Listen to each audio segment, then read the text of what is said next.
Hola, ¿qué tal, chicos? ¿Cómo están? Muy buenas noches, lluviosas desde acá, desde la ciudad de Guadalajara. Platíquenme un poquito desde dónde me están acompañando todos ustedes. Para todos los que no me conocen, me presento. Mi nombre es Cristina Hernández, soy contadora pública. Les agradezco infinitamente que estén aquí conectados con nosotros esta noche. El día de hoy vamos a hablar sobre las obligaciones fiscales de una persona moral, de todas las situaciones que debemos de contemplar cuando vamos a adquirir como cliente una persona moral, o incluso si ustedes están pensando en dar alguna asesoría y decirle a sus clientes, ¿sabes qué? Pues para el tema de la constitución de la persona moral y demás, esta clase está un poquito pesadita en contenido, o sea, trae bastantes cosas, lo más resumido posible, porque recuerden que es más o menos como una hora de contenido. Entonces vamos a tratar de abarcar los puntos más importantes. Les aviso de una vez, vamos a ver un poquitito de tratados internacionales de la aplicación en cuanto a la residencia fiscal de una persona moral. Vamos a ver también un poquito sobre el tema de los ingresos, de las deducciones, de los pagos provisionales, de cómo se determina el coeficiente, y creo que más o menos está así el temario de lo que vamos a ver el día de hoy. Entonces va a estar bastante interesante, vamos a aprender poquito de todo, tratando de que quede lo más claro posible. Entonces denme un segundito para poderles compartir nuestra presentación y que podamos empezar con esta clase. Obligaciones fiscales de una persona moral. Como les digo, la clase del día de hoy está un poquito larguita, pero esperemos que quede lo más claro posible. Y pues bueno, de entrada vamos a empezar con el artículo número 1 de la Ley del Impuesto sobre la Renta, porque precisamente es donde empezamos a conocer las obligaciones fiscales que va a tener un contribuyente. Y aquí es importante, digo, esto lo estoy mencionando de empezar por el artículo número 1 de la Ley del Impuesto sobre la Renta, porque es donde nace la obligación del pago de impuestos. Y tenemos que identificar plenamente quiénes son los obligados a pagar este impuesto para saber en qué situación tenemos a las personas morales a las cuales estamos atendiendo. Este artículo nos dice que las personas que están obligadas son las físicas y las morales, ¿sale? Entonces aquí de entrada ya sabemos que una persona moral pudiera estar obligada a pagar impuestos sobre la renta, siempre y cuando se encasille en alguna de estas tres fracciones.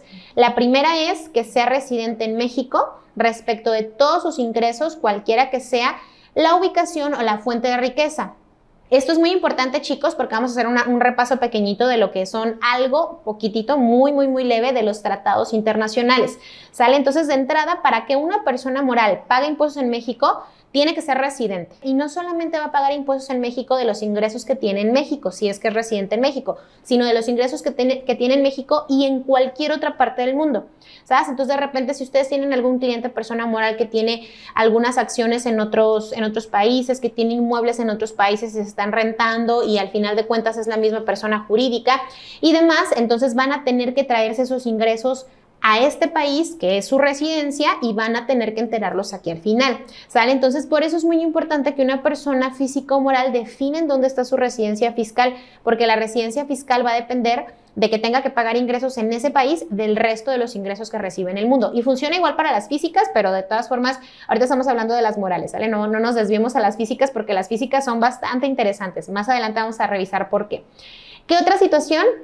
Residentes en el extranjero que tengan un establecimiento permanente en México. Si son un residente en el extranjero que pusieron un establecimiento aquí, van a pagar impuestos únicamente de los ingresos que conlleva la residencia, el establecimiento permanente que tengan en México y no sobre todos los del resto del mundo. Si se fijan, hay una diferencia porque si tú eres residente en México, pagas por lo que generes aquí y también por lo que generes en el resto del mundo. Pero si no eres residente en el país y tienes un establecimiento, solo le vas a pagar a México los ingresos que se generen por ese establecimiento.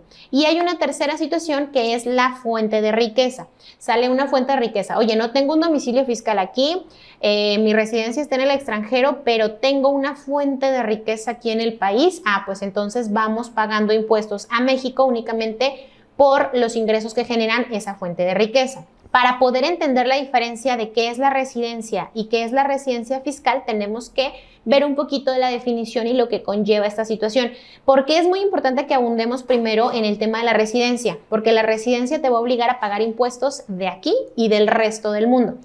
Aquí nos dice que la residencia, y ojo, vamos a empezar por las personas físicas y ahorita les voy a decir por qué, lo vamos a conectar con el tema de las personas morales.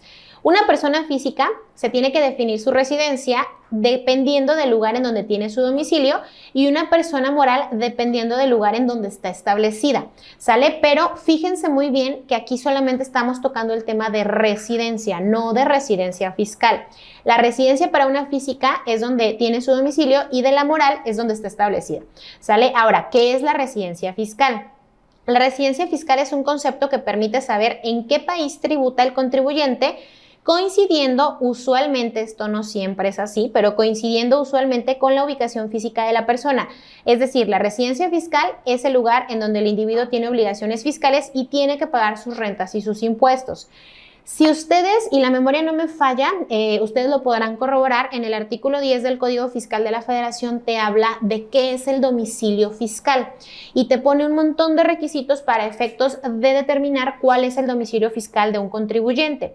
Aquí no estamos hablando del domicilio fiscal, estamos hablando de la residencia fiscal. ¿Y por qué es importante que lo identifiquemos? Porque para poder determinar la residencia fiscal de una persona moral, tenemos que saber claramente en qué situación está. Ejemplo, esta es una pregunta y váyanla contestando ustedes en el chat. Ya después de que pase a la siguiente lámina, van a saber si contestaron correctamente o no, pero vamos haciendo la pregunta. ¿Cuál sería la residencia fiscal de una persona moral? Tenemos 5 situaciones, ¿sale? Vayan poniendo ustedes inciso A, inciso B, inciso C, D o E, dependiendo de la que consideren que es la correcta. La primera, inciso A, la manifestada en la cédula fiscal. Inciso B, en donde tiene la bodega principal. Inciso C, en donde está la sucursal con mayor número de ingresos. Inciso D, en donde tienen la residencia fiscal los directores. O el inciso E, donde se tomen las decisiones respecto al negocio. De aquí vamos nosotros a empezar a identificar situaciones en las cuales a veces no nos ponemos a pensar cuando recibimos una empresa que viene y que dice, ¿sabes qué? Quiero que me lleves la contabilidad. O en ocasiones al asociarnos con algún contribuyente no sabemos en realidad cómo es que vamos a llevar esta contabilidad, porque el tema de la persona moral no inicia únicamente en dar de alta las obligaciones y empezar a presentar impuestos. Hay que ver un poquito más allá, que es de entrada la residencia fiscal de la empresa.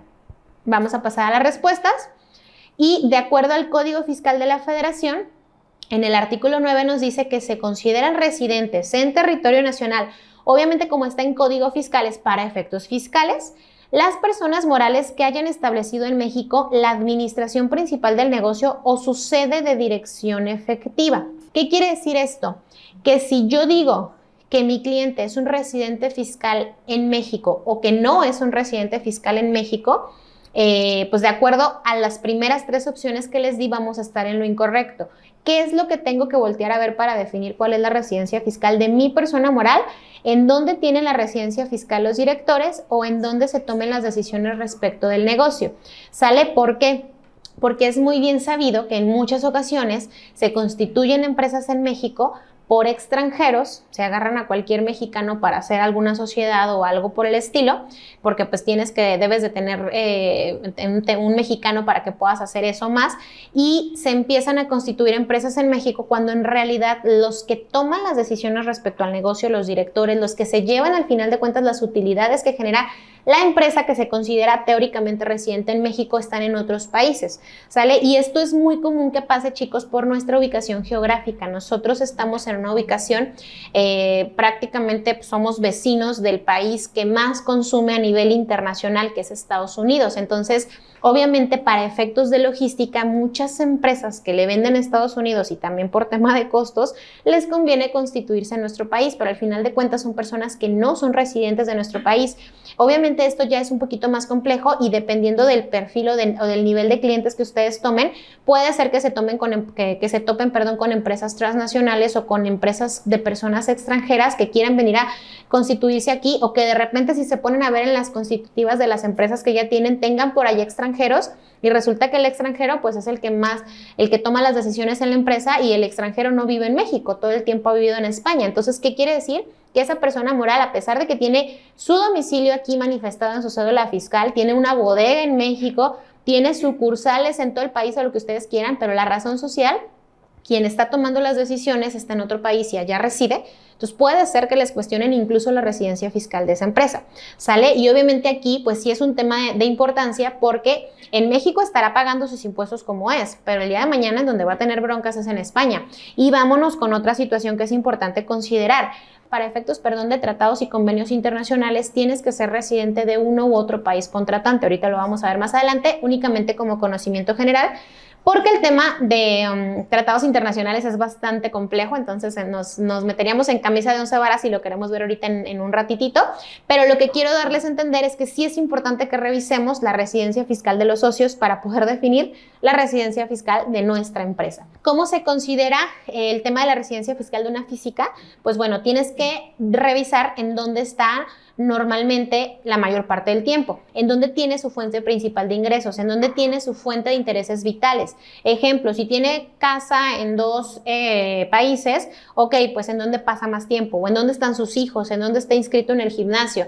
Recuerden que hace poquito a nuestra queridísima Shakira por allí tuvo un tema con el fisco español, en donde ella decía que ella vivía en las Bahamas, cuando en realidad el fisco español le estaba sacando incluso hasta fotografías de cuando ella salía del salón de belleza, de cuando ella iba a hacer el súper, de cuando ella estaba tal vez en el club deportivo, porque el fisco español dijo, no, sí tenías tu residencia allá, pero aquí estabas llevando a cabo tu centro de intereses vitales, porque estabas en el gimnasio, porque aquí vas al súper, porque aquí vas al salón de belleza, porque aquí tuviste a tu hijo, entonces tú eras residente de nuestro país, aunque hayas manifestado otra cosa misma que puede pasar con alguna persona en México. Y como les digo, el tema de que estuvieras pagando impuestos aquí es una cosa, pero otra cosa importante es que estés haciendo por ahí tratados para aplicar tratados para evitar de doble imposición, porque ahí es donde ya te brincaría un poquito y entonces ya no serías tú una persona que puede hacer uso de esos tratados. Hasta aquí, chicos, ¿alguna pregunta que tengan en cuanto a residencia fiscal?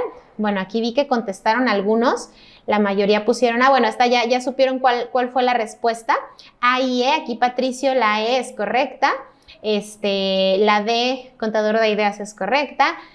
Pero bueno, ahorita la idea es estar aprendiendo, como les comento, al final de cuentas son cosas que no en todas las ocasiones nos ponemos nosotros a revisar, pero es importante que sepamos que existen y que si tenemos alguna situación ya sabemos cómo hacerle. También recuerden, chicos, que esta presentación se las vamos a hacer llegar, entonces para que tengan allí muy pendiente que estén en el grupo de WhatsApp, porque se manda al grupo de WhatsApp, sí se manda al grupo, ¿verdad? Igual ahorita me van a hacer favor de poner la liga del grupo de WhatsApp por si todavía no están en el grupo, que se puedan meter al grupo y el día de mañana les vamos a hacer llegar esta presentación para que la puedan repasar y puedan tener allí de material de estudio. Excelente. Esto nada más a manera de resumen. Fuente de riqueza es el lugar donde se producen los hechos generados o los tributos, el sitio en donde el pasivo percibe el ingreso, rendimiento, utilidad grabados y la ley tributaria donde se deriven tales percepciones. Establecimiento permanente, un lugar de negocios en donde se desarrollen actividades empresariales o se presten servicios personales independientes. Y el tema de los tratados internacionales, que es lo que les digo que quiero ya como cerrar esta parte de residencia para ahora sí entrar en el tema de las obligaciones fiscales, nos lo marca el artículo 4 de la ley del impuesto sobre la renta. En el artículo 4 nos dice que se van a poder aplicar tratados internacionales. La estructura de un tratado internacional, en todos los tratados internacionales en donde sean miembros la OCDE, que es como el organismo que regula el tema de los tratados y convenios para evitar la doble imposición, siempre va a ser la misma estructura. Esto nada más lo tengo aquí de material de estudio para que ustedes lo vean más a fondo. Siempre el artículo 1 va a hablar de una cosa, el 2 de otra cosa, el 3 de otra cosa y el 4 de otra cosa. Y esa cosa va a ser lo mismo de lo que va a hablar el tratado que tenga México con Estados Unidos, o que el que tenga Estados Unidos con España, o que el que tenga España con tal vez Francia y demás. Cada uno de los miembros de la OCDE se rigen bajo la misma estructura. Entonces, por ejemplo, si ustedes están en México y quieren revisar qué es un residente fiscal para efectos del tratado para evitar la doble imposición que tiene México con España, entonces se tienen que ir al artículo 4. ¿sale? Que es donde habla el tema de la residencia. Y si quieren revisar el Tratado de España con Francia y saber qué significa el tema de la residencia para esos dos países, se van al artículo 4, ¿sale? Esto siempre va a ser así, obviamente cada uno tiene sus reglas diferentes, pero para que se den más o menos una idea de cómo es que funcionan. Y precisamente el tema de la residencia es importante en los tratados porque, como bien lo dice aquí en el inciso B, C y D, siempre se va a llegar hasta las últimas instancias para determinar cuál es la residencia fiscal de una persona física, porque con que derives el tema de la física, pues al final de cuentas vas a fiscalizar todo lo que esa empresa de esa persona física tenga su nombre. Pero en el tema de las morales es importante que leamos esto. Cuando en virtud de las disposiciones del párrafo 1, una persona que no sea persona física, o sea, las personas morales, sea residente de ambos estados contratantes. ¿Por qué? Pues porque en ambos tiene propiedades, en ambos tiene ingresos, en ambos, shalala, shalala, shalala. Dicha persona no se considerará residente de ninguno de estos estados para efectos del presente convenio. En pocas palabras, si una persona moral no deja clarísimo en dónde está su residencia fiscal, entonces no va a poder aplicar tratados para evitar doble imposición. Y si esa persona moral tiene ingresos en México y tiene ingresos en Estados Unidos y tiene que pagar impuestos, pues va a pagar allá y va a pagar acá y no se le va a reconocer el impuesto sobre la renta. Y como les digo, esto suele pasar si la persona moral que está en México resulta que sus residentes no son mexicanos, son de otro país y ya aplicaron un tratado con Estados Unidos, pues no se va a poder. ¿Por qué? Pues porque para efectos del tratado, si no dejas claro dónde está tu residencia, no puedes aplicar los tratados, ¿sale? Entonces esto pues se los dejo de tarea para que revisen en sus personas morales cómo está el tema de los residentes. Entrando a la parte de los pagos provisionales de una persona moral. Cuando tú tienes una empresa que es una persona moral con fines lucrativos, sí o sí vas a pagar impuestos sobre la renta. Esta clase es para las personas morales que tienen fines lucrativos. Si les interesa conocer las obligaciones fiscales de los que tienen fines no lucrativos, en Contateca tenemos ya clase especializada del título tercero, que son todas aquellas empresas que son con fines no lucrativos, que ellas pues no son contribuyentes de impuestos sobre la renta.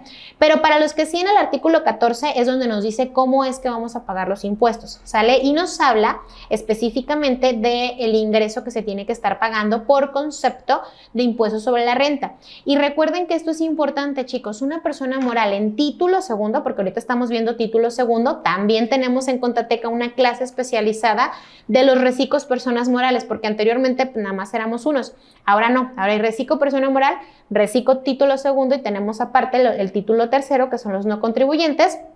Y pues bueno, regímenes especiales como lo son los regímenes de los coordinados, que también tenemos en Contateca.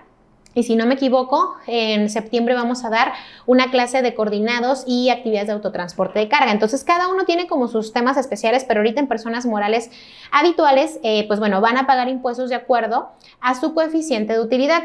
Ingresos nominales por el coeficiente de utilidad. Aquí la situación es que si la empresa no tiene coeficiente de utilidad, entonces no va a pagar ISR porque no tiene todavía un factor por el cual determinarlo, ¿sale? Y aquí nos dice, tratándose del segundo ejercicio fiscal, el primer pago provisional comprenderá el primero, segundo y tercer mes del ejercicio. ¿Por qué lo considera así la autoridad? Porque acuérdense que la persona moral tiene la obligación de presentar sus impuestos en marzo de cada año. Entonces, si tú te estás constituyendo ahorita en 2023, no vas a tener factor de utilidad si entraste en título segundo. No vas a pagar ISR en estos meses, pero en marzo que presentes tu anual, ya vas a saber si tienes o no coeficiente. Si el coeficiente es 0, pues tu base es 0 y sigues sin pagar impuesto. Pero si ya traes coeficiente de utilidad, vas a presentar un solo pago considerando tus ingresos de enero, febrero y marzo en un solo cálculo. Por eso cuando inicias es una sola declaración por enero, febrero y marzo, y luego ya a partir de marzo ya mes a mes,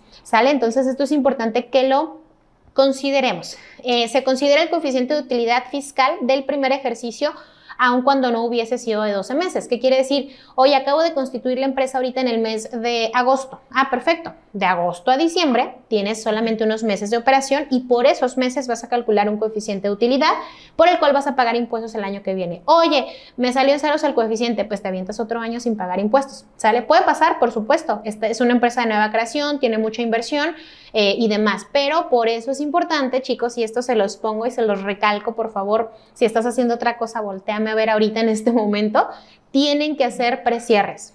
¿sale? Tienen que hacer precierres fiscales, porque si ustedes no hacen precierres fiscales, se pueden llevar unas sorpresas impresionantes en marzo que presenten las anuales con las personas morales, porque ahorita precisamente como lo estamos viendo, las personas morales no tienen la obligación de pagar, de utilizar sus deducciones habituales, mes a mes, las voltean a ver hasta marzo del año que viene cuando presentan la anual y allí determinan el coeficiente. Entonces, en muchas ocasiones, las empresas no están prestando la suficiente atención a las deducciones ni el contador ahorita porque no las utiliza para el cálculo de los impuestos, del ISR por lo menos.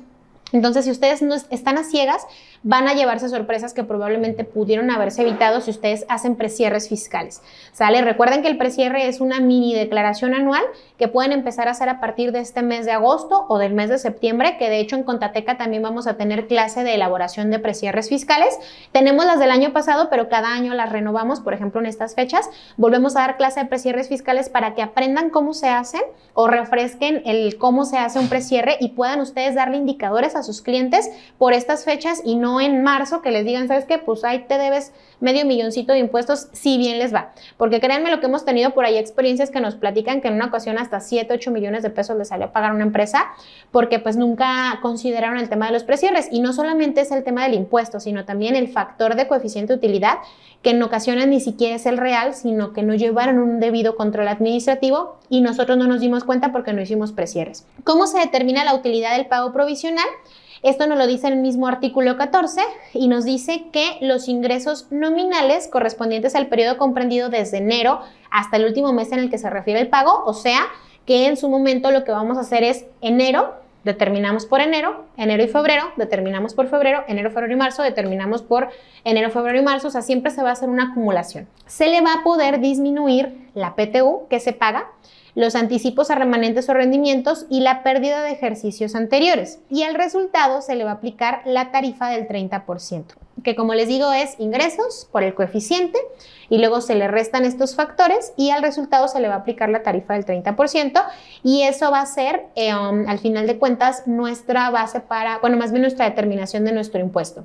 Y aquí en el tema de los pagos provisionales de personas morales, para nosotros determinar los ingresos nominales es todo lo que dice la ley de ISR que es ingreso, a excepción del ajuste anual por inflación, ¿sale? Y eso es igual a ingresos nominales, ¿va? Entonces, para tenerlo siempre presente, los ingresos nominales por el coeficiente de utilidad, al coeficiente de utilidad le vamos a restar estos conceptos, pero al resultado más bien, le vamos a restar estos conceptos y al resultado le vamos a aplicar la tarifa del 30% para que nosotros podamos tener una base y luego el impuesto de ISR, que es el 30% y es lo que le corresponde a una persona moral.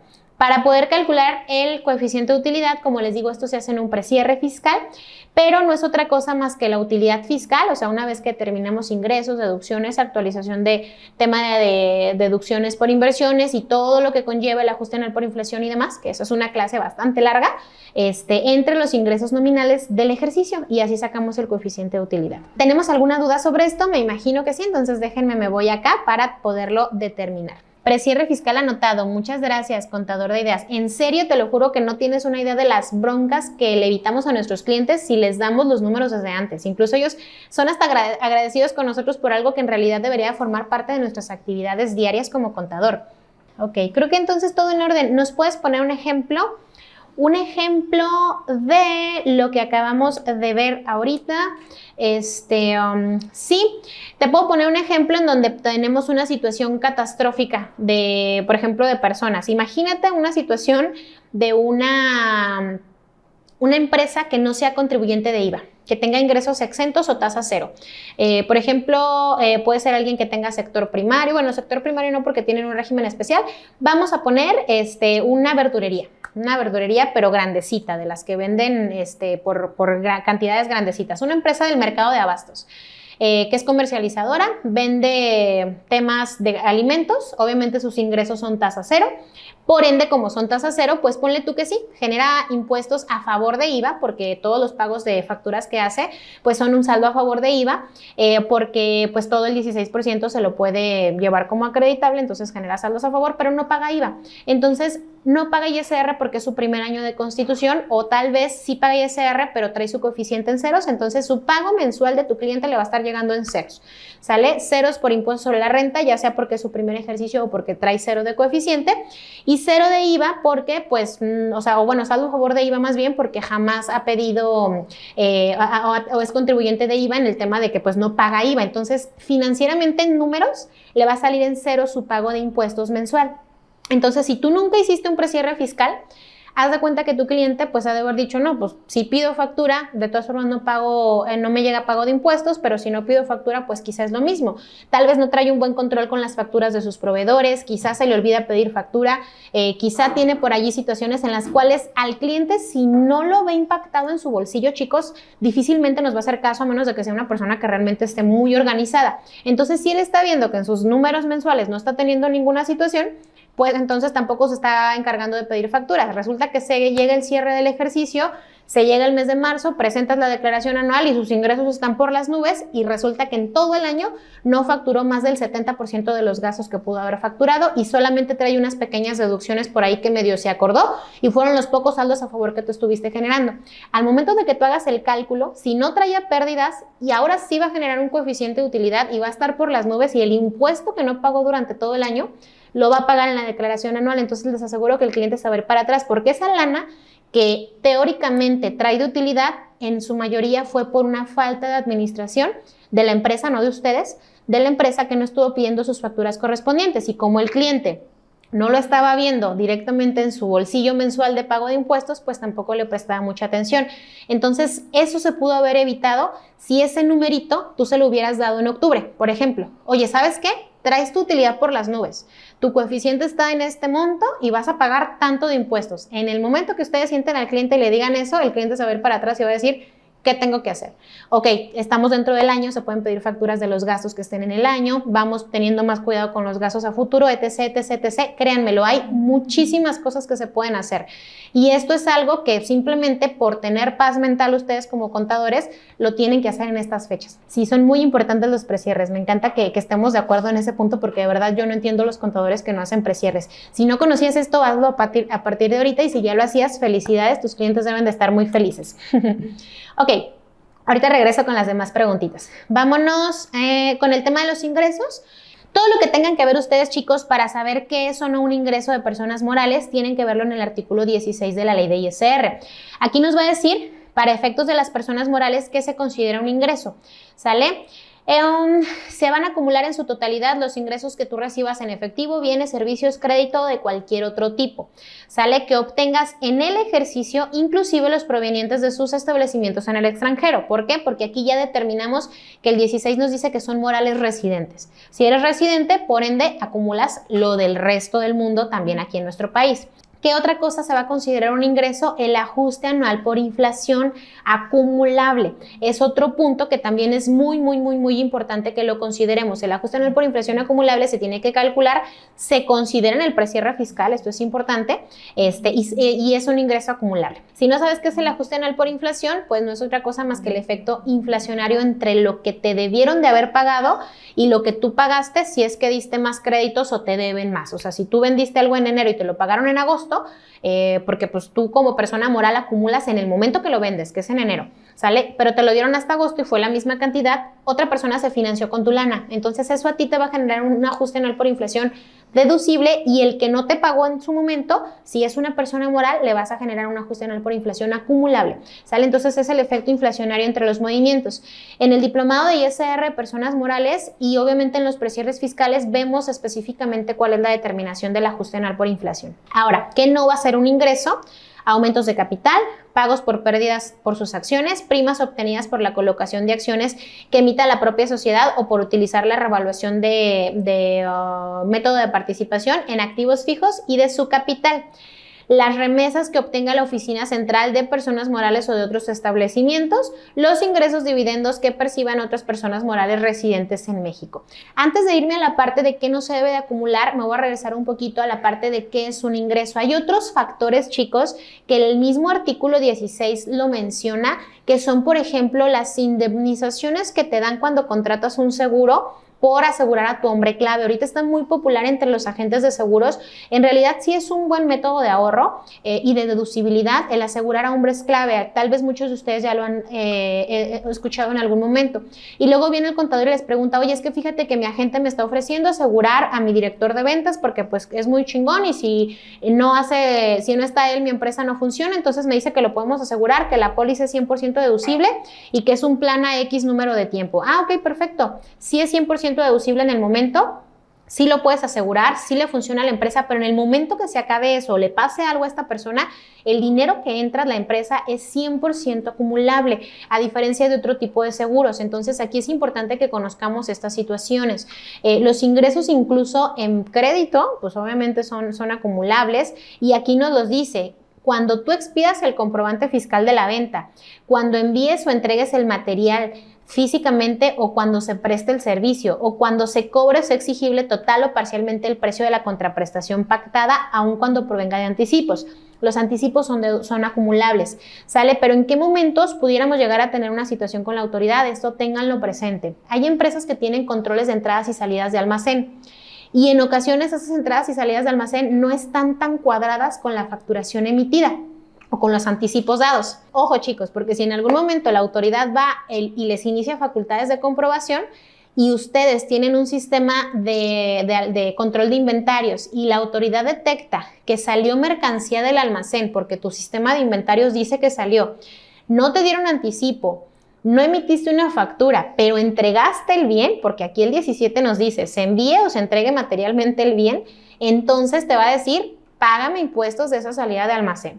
Porque ya sé que no lo facturaste, ya sé que no te lo pagaste, tu cliente bien compa, ya sé que le mandas la mercancía porque le tienes mucha confianza, lo que tú quieras, pero tuviste que habérmelo acumulado en el mes que salió la mercancía y no hasta que le facturaste y no hasta que te pagó. Entonces eso ténganlo presente porque en muchas ocasiones llegan a revisar, checan su control de inventarios y el inventario no cuadra con lo que ya les dije y les pueden hacer ingresos acumulables en el momento que salió la mercancía, porque es real y el artículo 17 nos lo dice. Recuerden que esto es para títulos segundos de personas morales.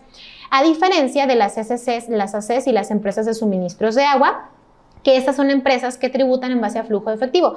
Y aquí hizo falta mencionar, por ejemplo, las recicos también, que son empresas que si no te pagan, tú no acumulas, pero también si no pagas, no deduces, ¿sale? Entonces, estos no les aplica lo anterior, pero sí hay que tenerlo presente para el resto de las personas morales con las que trabajamos.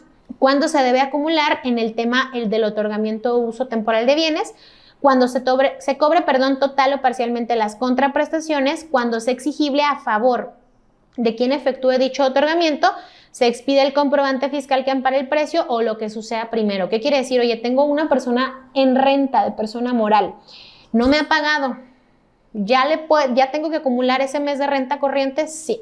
¿Pero por qué si no me ha pagado? Porque ya es exigible, porque aunque no le hayas emitido el comprobante fiscal, ya usó tu bien un mes y no te ha pagado. Obviamente esto no aplica para las físicas, pero para las morales que arrendan sí. Todo es en base a que ya sea exigible la contraprestación, que ya se haya prestado el tema del otorgo uso temporal de bienes y demás, ¿vale? Para que lo tengamos muy presente. Hay otro tipo de ingresos que son los que la autoridad te determina presuntivamente, las ganancias en la transmisión de bienes.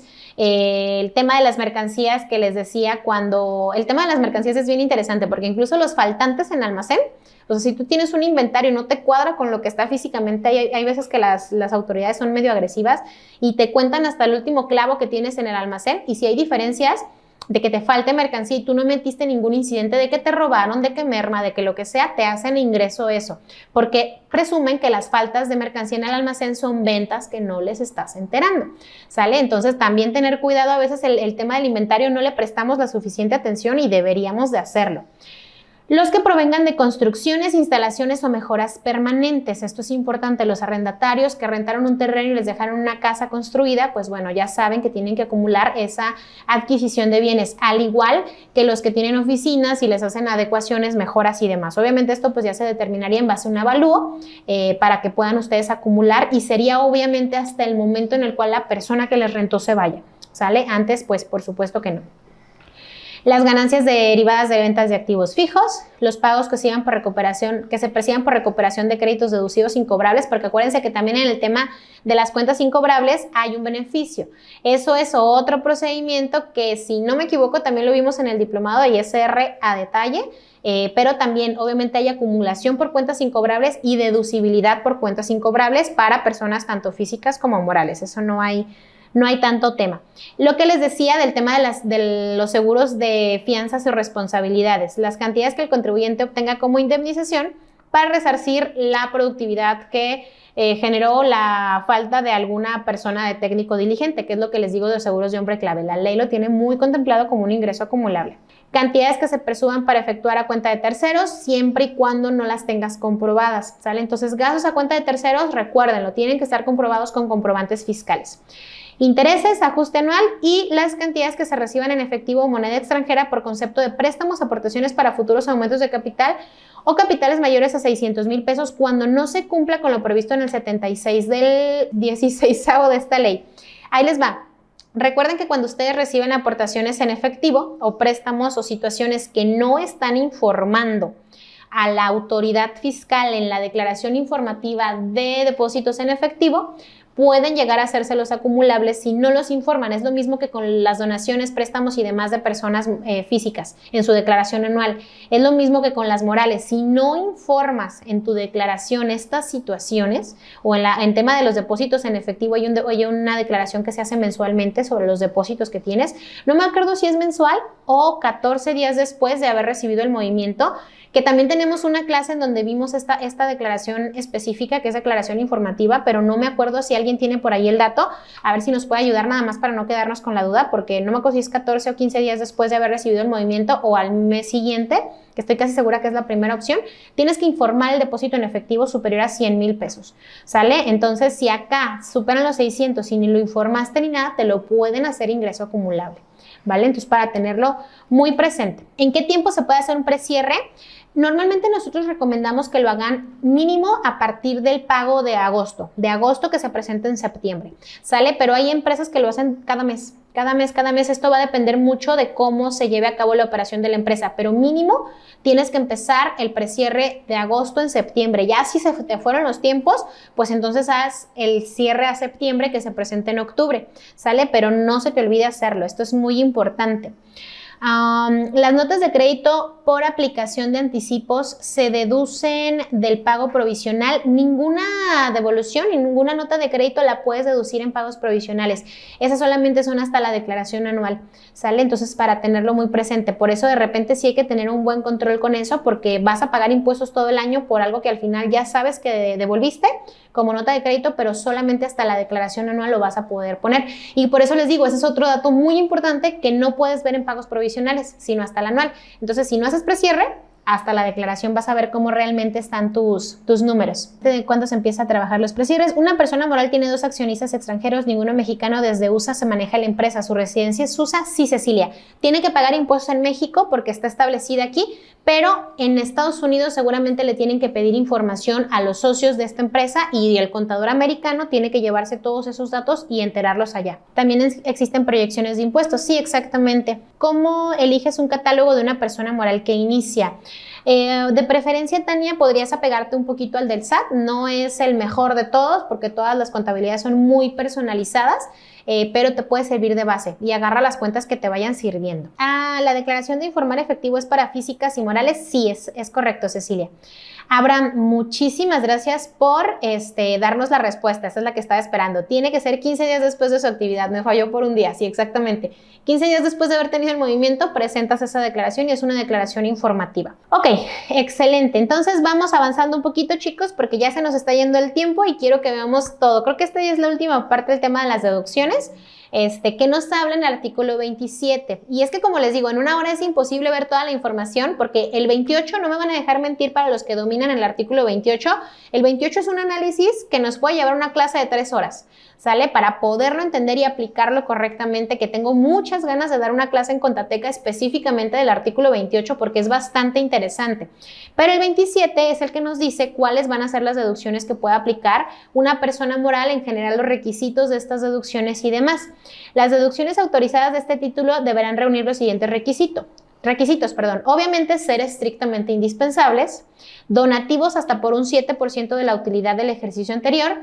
Oye, fue mi primer ejercicio, ¿puedo dar donativos? Sí. ¿Puedo deducirlos? No. Fue mi segundo ejercicio, tuve pérdidas, ¿puedo dar donativos? Sí. ¿Los puedo deducir? No. ¿Tuve utilidad? Bueno, hasta el 7% de eso puedes deducir, puedes dar más si quieres, pero está topado al 7% la deducción. Tienen que estar amparadas por un comprobante que reúna requisitos del código. Si son mayores a 2,000 pesos, pagarse por medios electrónicos. Si estás en zona rural, solo asegúrate que estás en zona rural y sí puedes quedar exento de utilizar medios electrónicos. Estar debidamente registradas en contabilidad, solo las puedes deducir una vez, cumplir con las obligaciones y demás disposiciones en materia de retención y entero de impuestos a cargo de terceros o en su caso, se recabe copia de esos documentos y se consta el pago de dichos impuestos. Ojo, este punto es importante. ¿Qué pasó, chicos, con aquellos contribuyentes que no habían pagado retenciones de salarios o retenciones de ISR de arrendamiento o retenciones de reciclo o cualquier concepto llamado retención? ¿Qué pasó en la declaración anual? No nos permitía sumar esa deducción. Esto es importante porque esto ya existe desde toda la vida, pero en muchas ocasiones nosotros lo considerábamos de todas formas, aunque el contribuyente no haya pagado, pero no podíamos hacerlo. La autoridad no tenía todavía filtros, pero van avanzando los años y conforme van avanzando los años te va poniendo más filtros. Entonces, en la ley nos dice, si no pagas las retenciones, no puedes hacer deducible el gasto. ¿Sale? Y esto incluye sueldos, honorarios, prestaciones de servicio, lo que sea, arrendamientos y demás. Sueldos y salarios. Que cuando los pagos cuya deducción se realicen se hagan al contribuyente que causa el impuesto al valor agregado, dicho impuesto se traslada de forma expresa y por separado en el comprobante fiscal correspondiente. Asimismo, deberá cumplir la obligación de la retención íntegro del impuesto al valor agregado que en su caso establezca la ley, ¿sale? Entonces aquí nos dice que para que puedan ser deducibles los gastos tenemos y que si llevan IVA tiene que estar expreso y por separado. Hay algunas excepciones, lo sabemos, pero es solamente para público en general. Y si tú pides una factura al público en general es porque no la vas a hacer deducible. Entonces, como quien dice, para efectos de la deducción de los contribuyentes que sí las necesitan, tienen que estar sí o sí amparados y por separados los impuestos. ¿Alguna duda, chicos, sobre el tema de las deducciones? Las deducciones son infinitas, también es un tema que podemos analizar con muchísimo tiempo, pero recuerden, siempre que un contribuyente les diga, oye, ¿qué puedo hacer deducible? Ustedes le tienen que contestar, el experto en tu negocio eres tú. Y los gastos que tú consideres que son estrictamente indispensables para llevar a cabo tu actividad son deducibles. Porque yo como contadora te puedo decir que es estrictamente indispensable para llevar a cabo mis servicios de contabilidad, pero ponme a una persona que se dedica a vender tornillos y yo no voy a saber ni qué es lo que hace o cómo es que lleva a cabo su actividad, porque seguramente me voy a encontrar muchos gastos que yo en mi despacho jamás haría, pero porque son giros diferentes. Entonces, el cliente debe de decidir qué es lo estrictamente indispensable. Nosotros tenemos un sentido común de análisis, obviamente, pero si el cliente dice que es estrictamente indispensable, pues puede ser que sea estrictamente indispensable, nada más, pues obviamente, como les digo, hay que tener criterio, hay que tener conciencia y hay que ser muy cuidadosos con esto. ¿Cuándo se implementó la declaración de efectivo que mencionas, Gaby? Tiene ya bastantes añitos. De hecho, viene con la DIM, entonces ya tiene bastante tiempo. Es que esta declaración de efectivos casi no la hacen, o sea, no tienen el cuidado de hacerlo porque son pocas las empresas que generan depósitos en efectivo en una sola exhibición o en varios movimientos que sumen 100,000 pesos, pero existe desde hace bastante tiempo. Si uno de los socios de la persona moral extranjera debe estar registrado en el SAT, sí. En personas físicas, ¿cuánto es el efectivo que se puede manejar y cómo se hace deducible sus gastos y sus ingresos si solo son en efectivo? Berenice, el tema del efectivo no es algo que nos deba dar miedo siempre y cuando lo estemos acumulando como para efectos de impuestos, ¿sale? Y el tema de los gastos, la bronca que si lo haces en efectivo es que vas a estar limitado a 2,000 pesos por pago en exhibición, pero la autoridad en ningún momento te obliga a que tengas cuentas bancarias. Lo que te dice es que te limita la operación si solo manejas efectivo. Entonces puedes manejar el efectivo que tú quieras, nada más que, por ejemplo, si tú ya empiezas a crecer, pues difícilmente tus pagos van a ser en su mayoría menores a 2,000 pesos, entonces ahí es donde se puede complicar tu operación. Me voy a volver un poco en cuanto a los ingresos. Soy persona moral del sector agrícola. Para la extensión de los ingresos que entrego o factura al público en general, computan en la acumulación. Si tú tienes como sector primario un tope de ingresos, Si tú estás facturando esos ingresos al público en general y a personas con contribuyentes de RFC identificado, van a sumar para tu tope de extensión. Tenemos, si no me equivoco, una clase también en agapes y sector primario. Hay un especialista que viene a darnos clase en esa área, que es el contador Bruce Becerra. Y tenemos también en Contateca una clase específica de sector primario de agapes, porque creo que hay unas reglas especiales. Honestamente no es mi fuerte, pero sí tenemos a una clase y un experto que nos da esas clases. Eso es lo que tiene Contateca, que digo, mi especialidad es como más fiscal, más estas áreas que están viendo ustedes ahorita, pero tenemos especialistas en todas las áreas. Por ejemplo, el diplomado de seguridad social y la clase que vamos a dar, la que les platico que es presencial, que nos vamos a ir a Tequila a darnos un paseíto y demás, va a ser otra persona la que me va a ayudar con la parte de impuestos en seguridad social, IMSS, Infonavit, Cirox, ATIC y todo eso, y yo voy a dar la parte fiscal, porque pues no es mi área tan específica la de seguridad social, pero siempre traemos a los ponentes expertos en sus áreas. Disculpe, ¿alguna sugerencia para demostrar que no hay una institución bancaria? ¿Será que existe alguna disposición que especifique la distancia? Sí, Rosalba. Si tú buscas zonas rurales, el SAT publica, tal cual, si buscas en el buscador, perdón la redundancia, de Google, vas a ponerle allí cuáles son las zonas rurales para efectos fiscales y te va a aparecer un listado. Si no estás en esa zona rural, quiere decir que tienes un banco relativamente a tu disposición, entonces no te aplicaría, pero sí es muy clarito, nada más es cuestión de que lo busques en Google y allí vas a tener esa situación cubierta, ¿sale? Entonces, híjole, creo que sí me fui bastante rápido. Estoy viendo que ya terminamos esta presentación. Fuera de todo lo demás, chicos, espero que también esta capacitación en personas morales haya sido mucho de su agrado. Que por favor también pongan a implementar el tema de los precierres, que esto independientemente de todo es muy importante para sus empresas, y que si tienen la oportunidad de seguirnos también en nuestras redes sociales, estamos todo el tiempo subiendo contenido. Los invito a que nos sigan en Instagram, aquí en YouTube, en Facebook, en LinkedIn, en TikTok, y creo que también tenemos Twitter, si no me equivoco también tenemos Twitter, pero bueno, por allí búsquenos en todas nuestras redes. Y también si se quieren inscribir a nuestra plataforma, ya tienen allí toda la información. Y en dado caso de que todavía no estés en el grupo de WhatsApp, también ahorita les van a poner la información. De mi parte es todo, chicos. Les agradezco infinitamente su tiempo, su espacio, lo que nos dedicaron ahorita para escucharme hablar esta hora y 20 minutos de un montón de cosas. Y pues bueno, espero que nos sigan acompañando en otras capacitaciones. Gracias por todo, que tengan muy bonita noche. Les mando un abrazo hasta donde estén. Gracias por estar aquí.